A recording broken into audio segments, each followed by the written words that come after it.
university in Northeast India. Well, while individual actions might seem small, when combined with the action of many others, they create a substantial collective impact. And that positive ripple effect occurs when that one person decides to break the silence. The courage to speak openly and inspiring others to do the same, creating a chain reaction of support and understanding, promoting a healthier and more supportive environment. My friends, I believe your presence today is the essence that will make the difference tomorrow. As we begin with this event, may I now call upon Father Innocent Mame, Principal of Don Bosco Higher Secondary School and Vice Rector of Don Bosco Kohima. The leaders who are taking efforts in connecting and in organizing this beautiful event. May this event bring us blessing, and may this event I am Varghese, and as the principal of Don Bosco College Kohima, I extend a very warm and heartfelt welcome to each and every one of you. Don Bosco College is the fastest growing college in Nagaland. We are completed just 10 years and we are able to give our educational service to nearly 1,400 students. Thanks to the Assam Rifle and Miss Arunachal 2024, and I'm also the Femina Miss India Arunachal 2024. And today we have collaborated with ACTS and Assam Rifles, and I feel more than honored to be standing here in front of all the esteemed dignitaries. Guest of honor, Major General Manish Kumar sir, and special guest, Shri Limawabang Jamir. I hope I'm pronouncing it right. And again, all the honorable people sitting here. And also my fellow beauty queens from the Northeast. It's, I think, a very incredible moment when all the beauty pageant queens, we come together for the right cause. So, the name itself says, breaking the silence. I guess I can start with whatever anecdote I'm sharing about my life. It's a small story that I also went through during my hard time, I would say. I am currently 24 years old, but I think in my 24 years of my life, there has been one particular time when it was the hardest for me, which is when I was 19. So I would suppose the students here also, I guess, I hope you all are around 19, 20. Is anyone 19, 20? Age? So, when I was around 19, let me tell you, I was in PCB, physics, chemistry, biology, and I took medical coaching with me. I was studying in Guwahati and Pradesh International School. And throughout those 2 years, we have been addressed as future doctors. I did not know one thing about arts. I didn't know one thing about commerce. I didn't even know anything about engineering, because studying about becoming a doctor is all I knew about, and that's all the expectations that I had. And ever since I was a child, I was very good at studies. In my schools, in my class 10, I was one of the toppers. And then, I kind of bore it as an identity of mine, that the biggest sense of pride I used to carry was that I was a good student, that I was a good doctor. And then, when suddenly class 11 physics came up, and then my mind, it just started boggling with what is this tan theta, I cannot understand. I used to find it so hard. I remember I was in hostel, and on the 4th day, I was crying. I was crying because I was not used to feeling stupid. I was like, how am I not understanding even one class in a day? Because that was not me. And then the thing just carried on, and after 12th, I decided to drop another year to prepare for NEET. Not because I was dying to be a doctor, just because I felt like I've spent so much money from my parents in the 2 years, might as well spend another year and then not let the money go and waste and try for NEET again. Well, that is what my perception was. But deep inside in my heart, did I really want to be a doctor? I don't really think so. It's just that I was too ashamed of the identity that I would have if I was not a good student or if I was not a good daughter. And I thought good daughter only meant listening completely to what my parents, what my teachers, and what my relatives tell me. So after 3 years of continuous trial for preparing for MBBS, for NEET, I couldn't get through. And that was the phase where I went, I think, through the darkest stage of my life. Now when I look back, I feel bad for myself. But I was going through it at that moment, honestly, I did not even know what it was. I myself thought, I am so lazy. I have no motivation.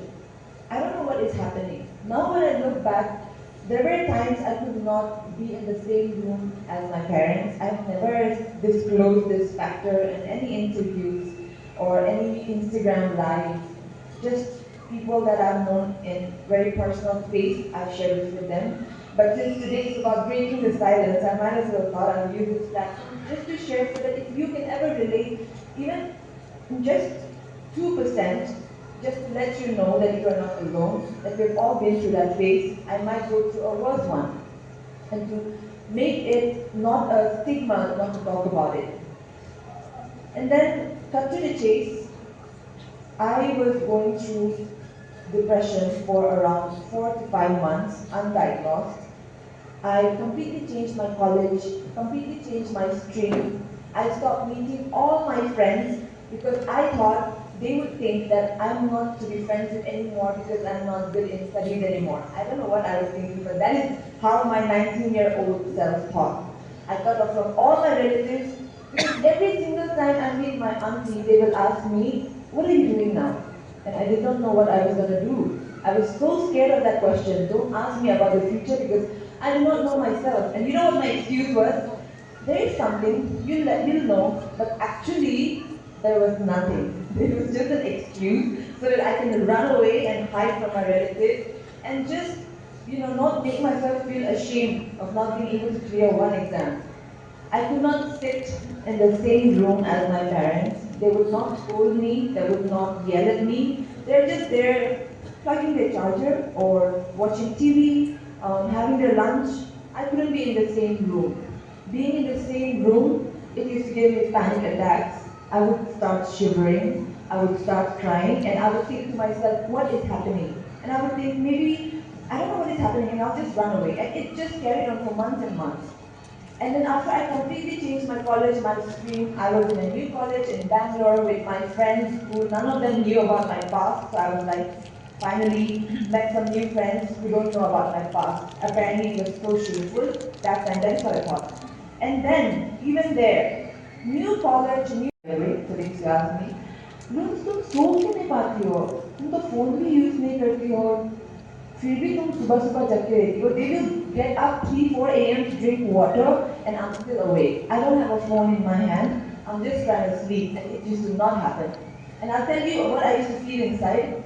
Imagine you were caught cheating in an exam and the principal is going to call you.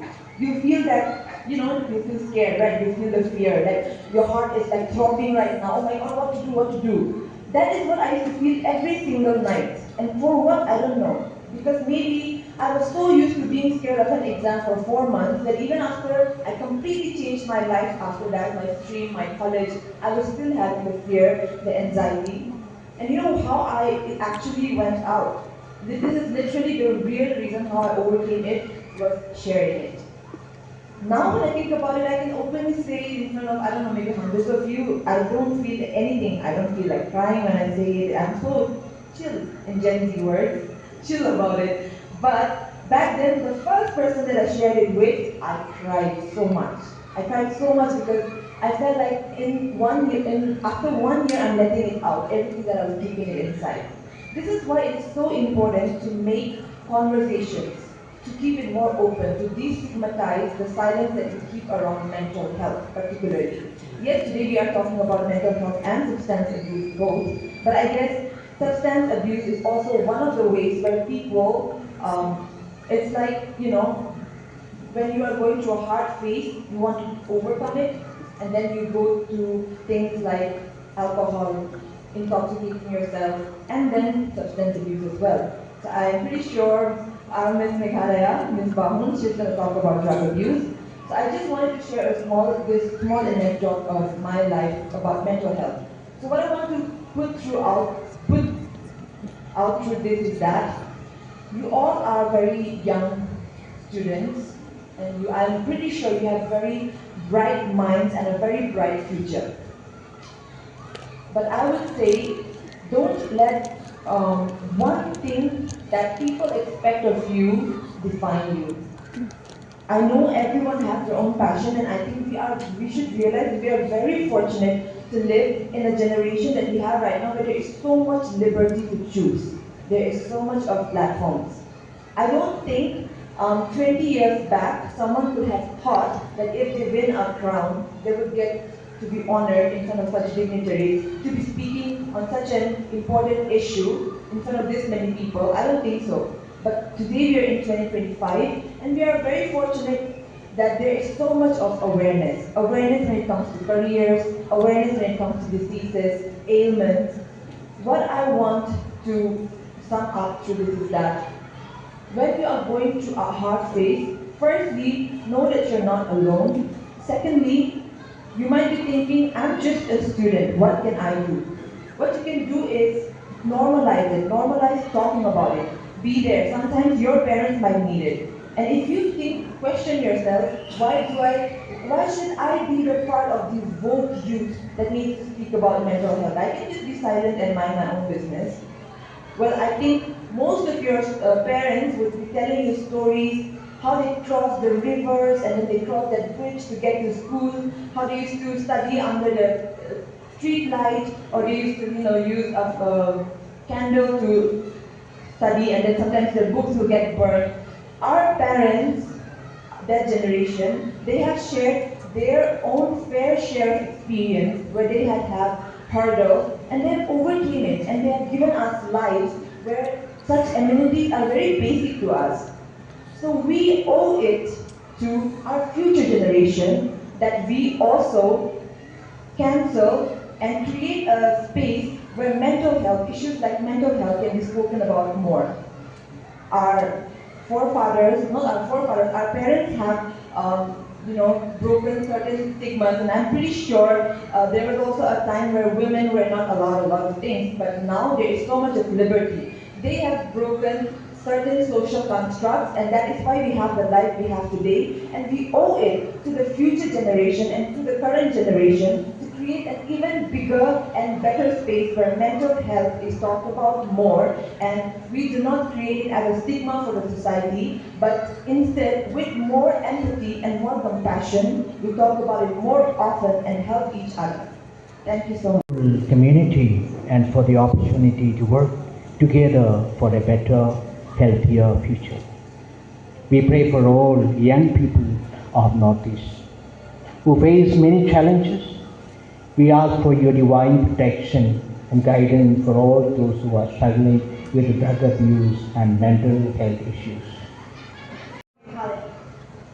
So the topic that I will be speaking today is substance abuse, and which is a very common issue, right? And in all the youth of this generation especially. So what I want to ask you guys first, that what do you understand by substance abuse? Since we are all here like students, I'm a teacher myself, I like to ask my students, what do you understand the basic of that topic? Now it's what is substance abuse? Do you all know? Or should I take you back to school? Just like I take my degree student back to school to remind them what they know about the basic understanding of certain topics.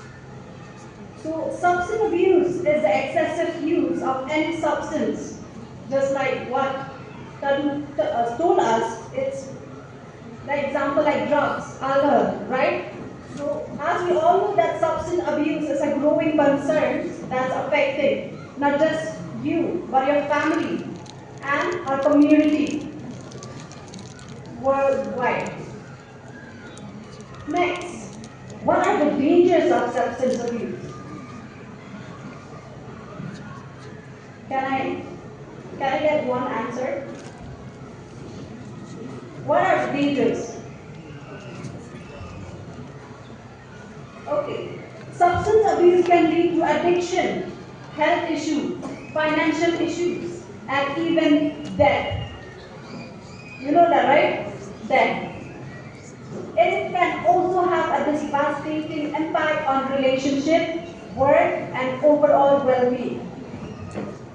For example, according to the World Health Organization, around 270 million of people are facing substance use disorder. In Meghalaya, over 3 years, 1,000 crores of drugs were seized and over 1,031 drugs cases were filed. But I am pretty sure that 100% sure that 10 times cases are unfiled, right? And in Nagaland, we have 4.7 and 6.7 of the magnitude of substance use. So, but there is a hope, okay? That's not the end. There is a hope. Seeking help is the first step towards recovery. Seeking help, how? Treatment such as counseling, therapy, and even support is what we can help a person or an individual to overcome addiction so that he or she can live a healthy and productive life. It is essential to create a supportive environment that encourages individuals to seek help without fear or stigma. Or else in today's generation, we are always scared to talk of certain issues, right? Maybe about mental, maybe about personal. You don't open up. So therefore, substance abuse is a serious issue that requires our attention and action. Let's work together to raise awareness, to reduce stigma, support those affected by substance abuse. Remember, seeking help is a sign of strength and not weakness. I'll repeat, seeking help is a sign of strength, not weakness. Let's encourage and support each other in the fight against substance abuse. You are the youth of this generation. Let's make it more brighter. I would like to end my speech with a quotation saying, drugs can take everything from you, your family, your friends, your health, and your life. Thank you. To all the dignitaries and my fellow students. I would like to start by introducing myself. I am Angelia, Marwein, the Femina Miss India Northeast 2024. Well, I am very privileged and very honored to be here today talking about such an important issue, mental health and substance abuse. Well, as you can see, the title for today is Breaking the Silence. And it is a very powerful title as it pertains to both listening and talking about mental health and substance abuse. Well, as as Tadu, Lunia and Bahun has already talked to you about mental health and substance abuse, I'm pretty sure you all already know what these issues are and how to go about it. But sometimes I'll tell you in life, I'll tell you a short story about my life, about how I came across drugs abuse and mental illness. So what happened was, when I was young, I had a friend, a very good friend of mine, who at that time I didn't know was suffering from something called depression, because we were young and we didn't really have a lot of awareness back then, and we thought that he was just sad all the time and he would not come out to play. But as we grew up, we went to school and I changed school, so I never really met him anymore after that. He was a very good friend of mine and we used to play football. And after that, when I changed school, something happened and we never really got in touch. But after a few years, I met him again and he was still playing football.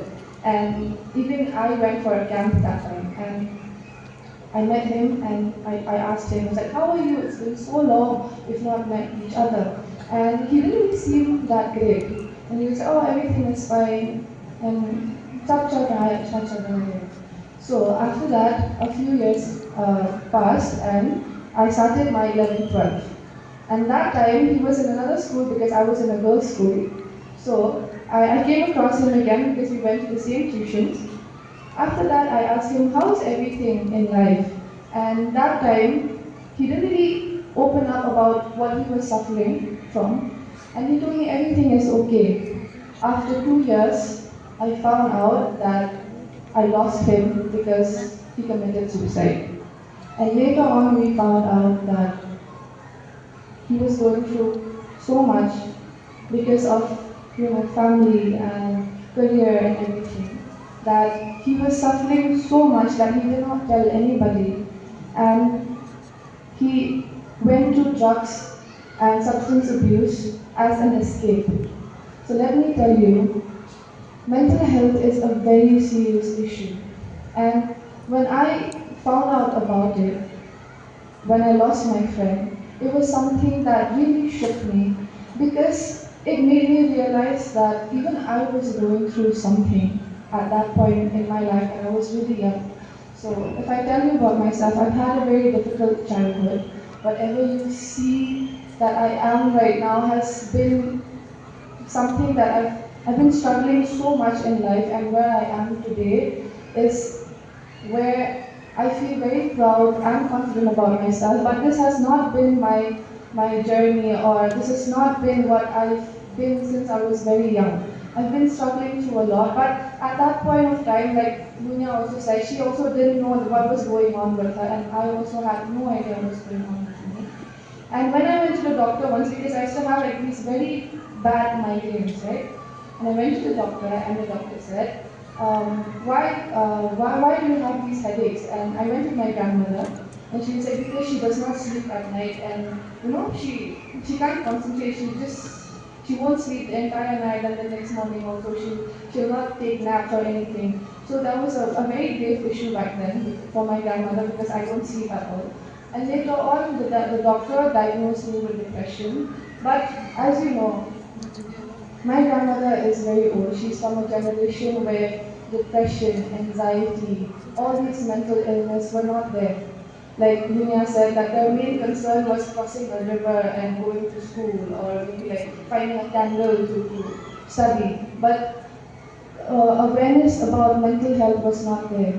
So she never really gave it a thought, and she told me, let's go home, it's nothing, you'll be fine. We'll just get you some sleeping pills and everything, and you'll be fine after that. And that time I was too young to realize that it might be a mental illness, right? So after I passed my 11 and after what happened to my friend, that was the time where I realized that maybe something is wrong with me. Because it's been years, I'm telling you, years that I've not slept. Even now I don't sleep. Most of my friends know that I don't sleep much at night.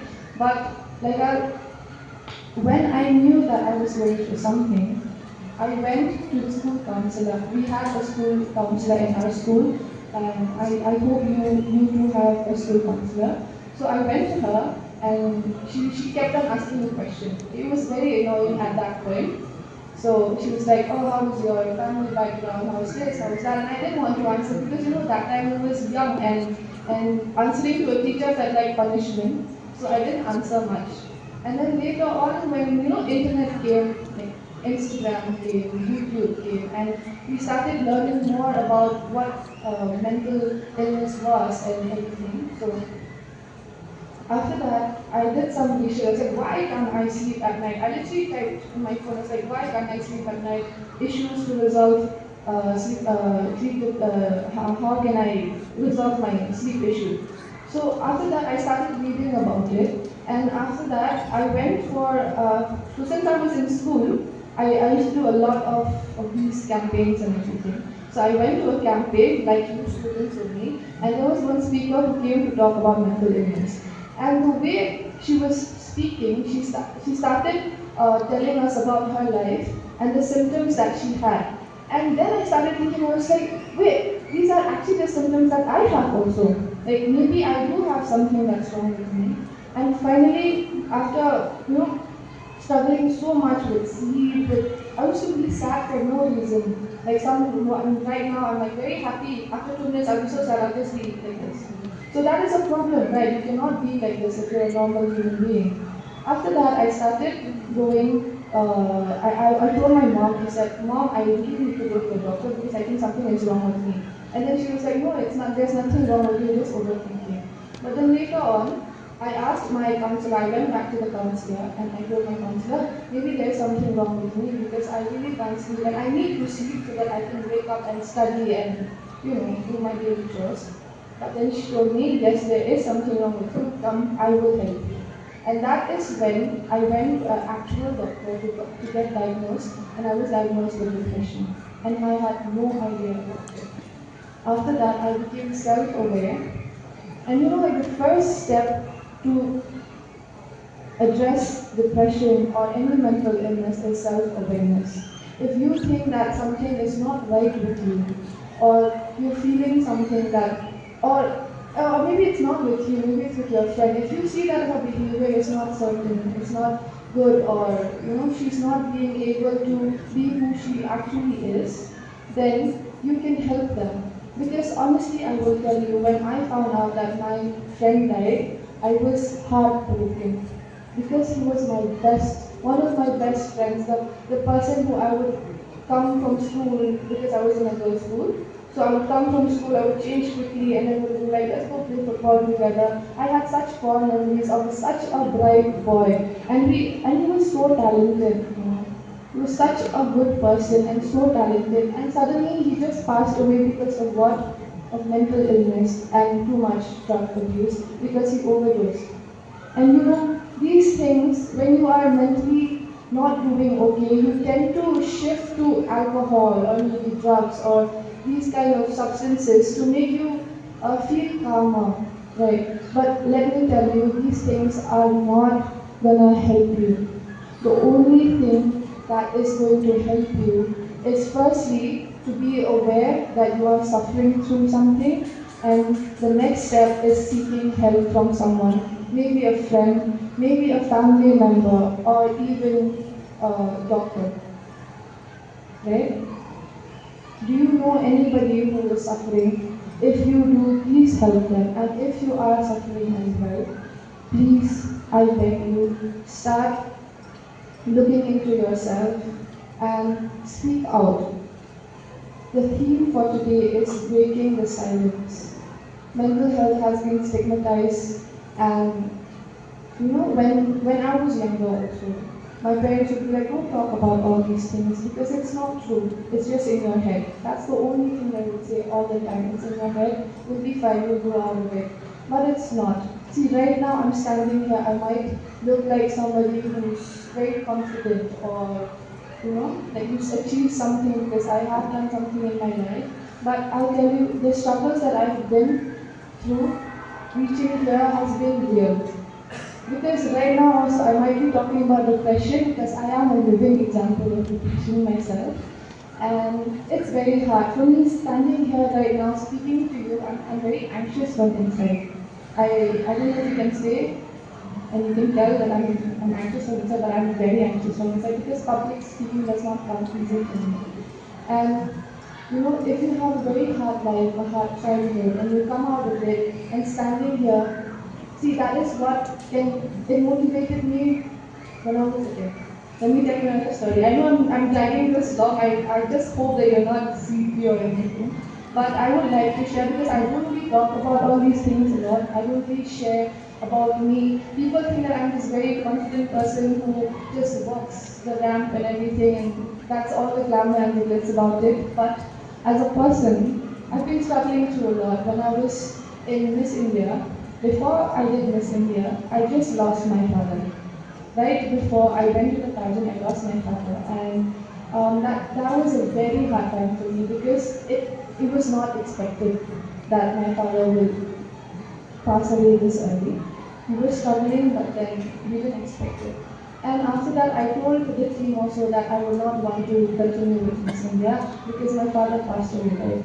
And depression, call it anxiety, call it everything. I was just not in a I was not in a good state. I was in a very bad mental health back then. And the thing that pushed me was my passion to do something and to prove to the world and to my parents that even I can do something. And I wanted to, do something for my father, because I told my father when he was still there that I might be going for Miss India. And he was very shocked because as a person, I grew up as a tomboy. I would play football, I would play basketball, all the sports. I was not into beauty or modeling or anything, but like as a kid, I would watch Victoria's Secret. I was very inspired by Victoria's Secret, and I would be like, oh, maybe one day I would get to walk the ramp or something. So I got an opportunity for Miss India, and I told my father, I was like, I'll go for Miss India, okay? And then he laughed at me. He was like, you, Miss India, that's so not in your caliber. But then I was like, I'll just try. Maybe I'll, you never know. And he was like, okay, do it. Let's see, like where will you reach? So I told my father, and when I got Miss India, when they selected me, he was very happy. He was in a sick bed, but he was very happy for me. He was like, go do it. So after he passed away, I tell you, my entire world crashed. My entire world crashed. I was not in a good state. And the only thing that pushed me was the idea that I gave my father that, I'll go for this and maybe I'll become something in life. And my mom also, because I told my mom also, I was like, I will not do this anymore. I don't want to do this anymore. She was like, you promised your father, you promised everyone that you will do it. How can you just leave it, right? And then that was something that, pushed me out of depression at that point in my life. And the passion to want to prove and to want to be a model at that point in my life really pushed me, and I worked really, really hard for it. Up until where the entire Miss India journey, I don't think anybody knew that I was suffering through something. I don't think my Tadu also knew. She came to know after 15, 20 days on the last day, and it was really hard, but I had this passion, this drive from within myself that I wanted to do something for myself, and I pushed myself. It was really hard, I tell you, to get out of bed every day, to do makeup, to speak. Every day was so hard for me, but then I pushed myself because I wanted to do something for myself. So my message to you is that if you have a passion, if you feel like you don't have anywhere to go to, if you don't know where to seek help from, motivation should come from within yourself also. See, I know that there's a world, you also know that there is a world way beyond books and everything. I'm sure that most of you here are aspiring to be doctors, engineers, bureaucrats and everything. But I know there is someone from here also looking for other opportunities as well. Like Lunia said, that in this generation we have the liberty to choose whatever we want to do, and we come from a society that allows us to do so. So this is my message to you. I hope that you feel that drive in yourself, because that is the only thing that is going to help you to fight these battles. Thank you so much. Pledge under the Nasha-Mukt Bharat Abhiyan to make not only our community, family, friends, and ourselves drug-free. Since change comes from within, we pledge together to make Nagaland drug-free. I pledge to take all efforts to make India drug-free. We may all take this.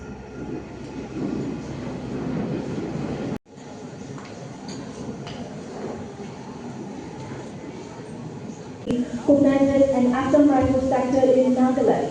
He is a graduate from Defense Service Staff College, Wellington, and also attended the Higher Command course in Army War College. The General Officer has a vast operational experience, especially in counter-insurgency, counter-terrorism, environment, having served extensively in Jammu and Kashmir, the Northeast, and an active UN mission tenure. The General Officer has also been involved in capital acquisition competition for Indian Army during his tenure in integrated headquarters of Ministry of Defense Army. He has been awarded 2 Sena medals, 1 Chief of Army Staff Commendation Card, and 4 General Officer Commanding-in-Chief Commendation Cards for his distinguished service to the nation. Sir, thank you so much for your patience. Well, our Major will now be felicitating the 4 beauty queens.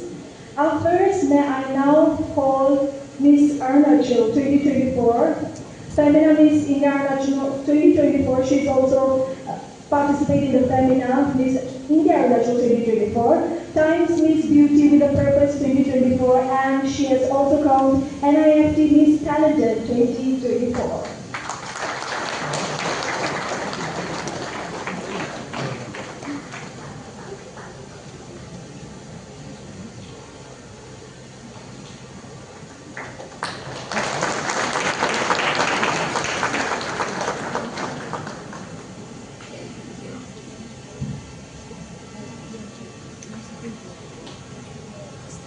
May I now call Miss Angelia Marwein, Femina Miss IGAR-North 2024. She has also been participated in the Times Miss Multimedia. She has been crowned in the year 2024 and Femina Miss India Meghalaya 2024. She is working best on different projects, best on Mumbai, Delhi, and Northeast.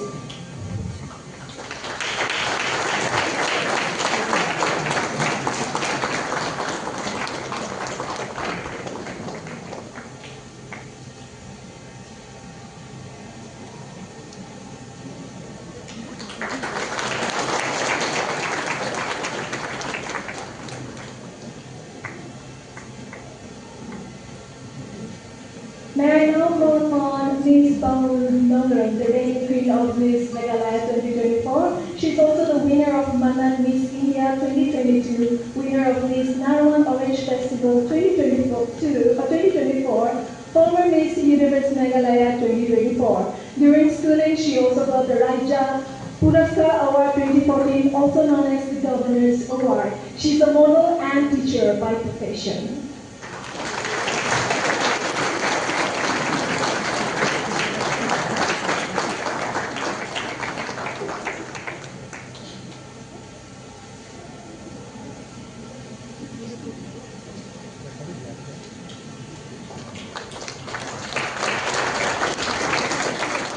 Now following stage are reigning Miss Nagaland 2024, Miss Anon Konyak.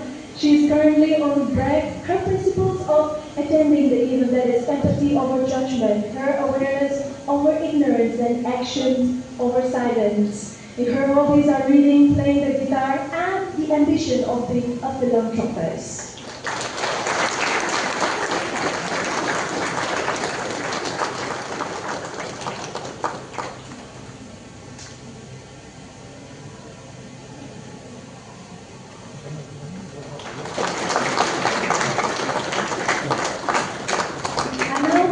Stage, Miss Shelley. She has been participating in various pageants, designing various costumes.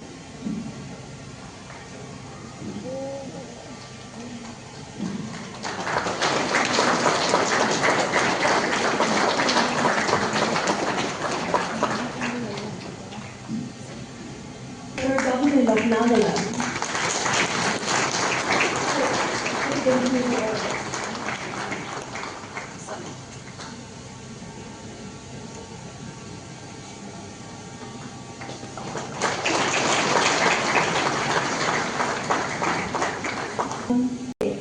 I want to elaborate more on his achievement. In 2018, he founded the Recovery Wellness Society, a leading NGO committed to combating substance abuse in Northeast India.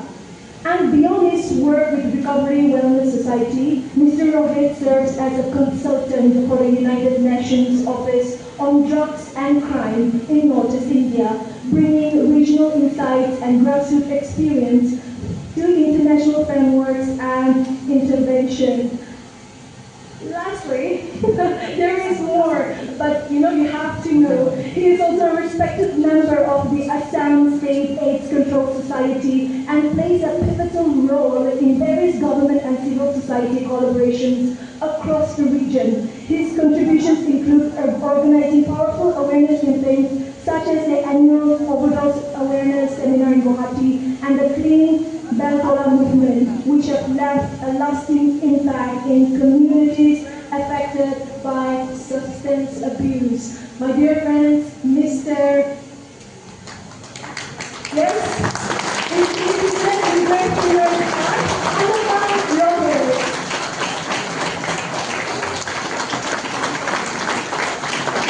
So welcome the Director of Social Worker Department of Nagaland.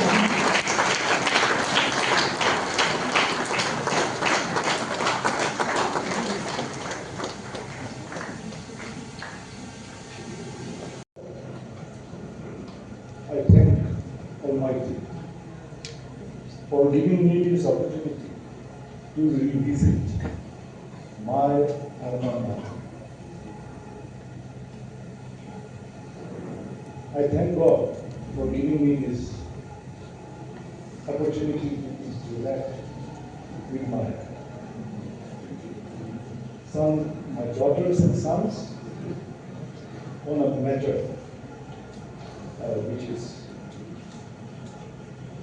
very important, which affects.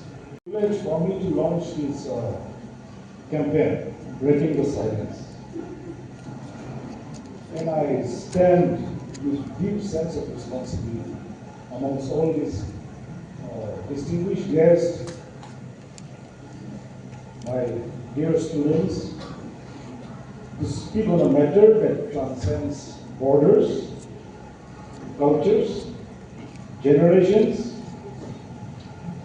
the universal problem of drugs. And why I say this is because drugs don't just affect the user, they affect everyone around them. The substance abuse in Nagaland is a concern that affects all of us, our families, our communities, and the future of our society. Breaking the silence on drugs, it is a very powerful phrase that suggests a call to action to end the stigma, misinformation, or denial surrounding drug use, addiction, and recovery. This campaign will be a movement that will require our united stand against one of the most devastating yet unspoken challenges in our society.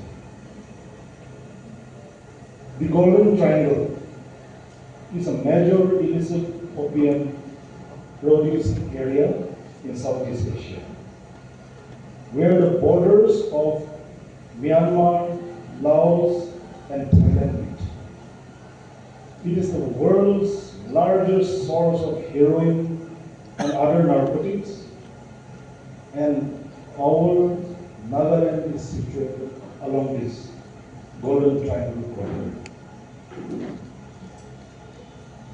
It is a strategic transit zone for heroin and other synthetic drugs. The geography, porous borders, and socio-economic challenges will have serious implications on the Naga society. Youth-oriented drugs like sunflower, heroin, cough syrup, and crystal meth are increasingly reported among teenagers and early 20s group.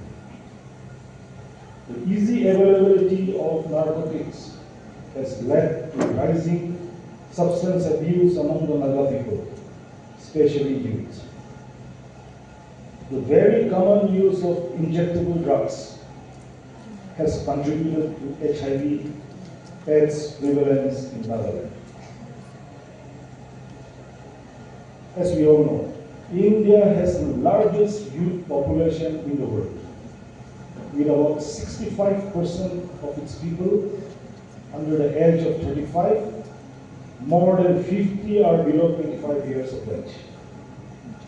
This demographic advantage, often referred to as the demographic dividend, and this youth is the driving economic force, is a key factor in India's economic growth.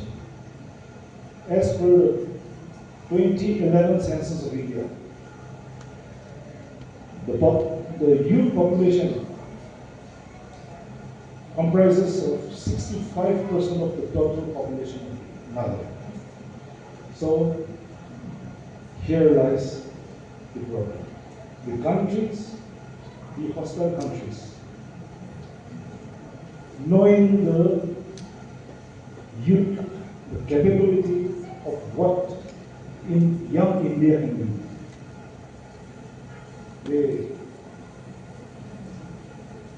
I will not be wrong in saying that the hostile countries, they want to create havoc amongst this youth by pumping in narcotics.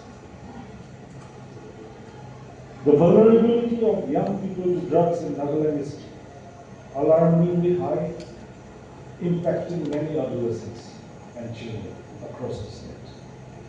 Nagaland faces a significant risk from drugs, high rate of early use, widespread social acceptance,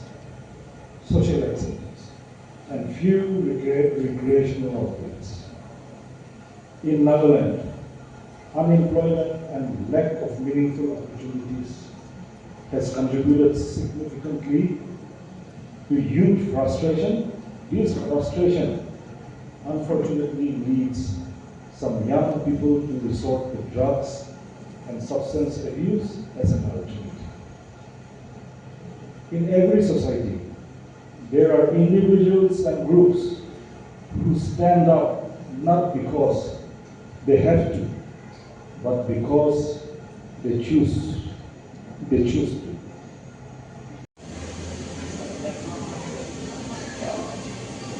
Campaign a much wider football. We are beginning something meaningful with you all, and I believe that you, the youth, will be at the forefront of this fight. Let us be clear, mental health is not a weakness. Addiction is not a failure. Asking for help is not shameful. It is courage. It requires courage. And it is the first step to healing. And I think the way these beauty queens have encapsulated through their own journeys, it requires a lot of courage to come out, share their own experiences, so that nobody else goes through that.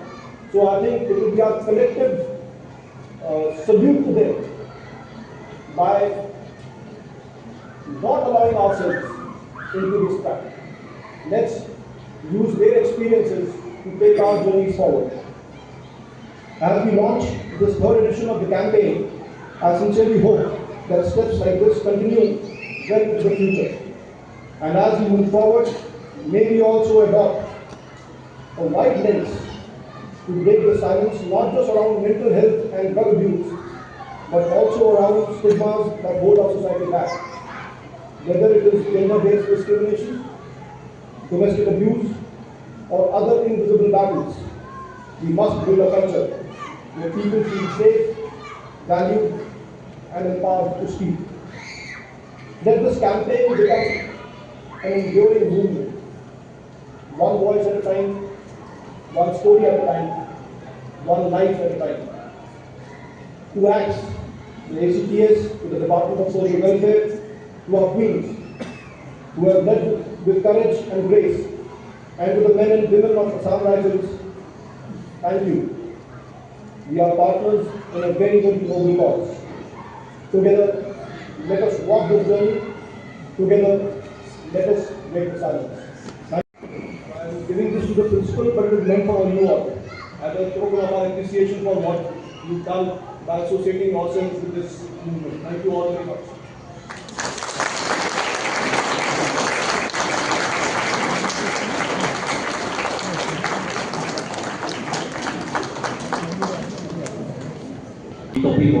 abuse and mental health issues. So I think it's a high time and right time now to talk about the issue of mental health and substance abuse, because in the